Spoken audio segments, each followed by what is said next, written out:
আপনি ভাবছেন ঘন্টা বাজিয়ে আপনি সৃষ্টিকর্তার মনোযোগ আকর্ষণ করছেন। ভুল। আপনি আসলে ঘন্টার এই পবিত্র ধ্বনি দিয়ে আপনার নিজের ভিতরে ঘুমিয়ে থাকা চেতনাকে জাগ্রত করছেন, যা গত কয়েক হাজার বছর ধরে সাধারণ মানুষের থেকে আড়ালে রাখা হয়েছে। ভিডিওটি দেখার পর পরবর্তী সময় মন্দিরে গিয়ে ঘন্টায় হাত দিতে আপনি দ্বিতীয়বার ভাববেন। চলুন গাণিতিক ও বৈজ্ঞানিক প্রযুক্তি নিয়ে আলোচনা করি। মন্দিরের ঘন্টা কোনো সাধারণ লোহা বা তামা দিয়ে তৈরি হয় না।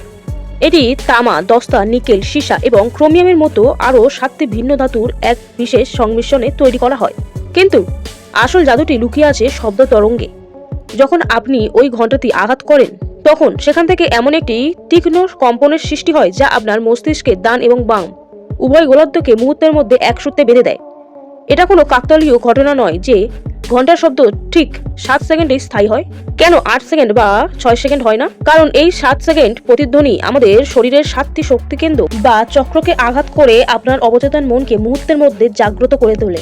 চলুন এবারে আলোচনা করি আধ্যাত্মিক ও মানসিক প্রভাব নিয়ে। আপনি কি লক্ষ্য করেছেন, মন্দিরে প্রবেশের আগে আপনার মাথায় সহস্র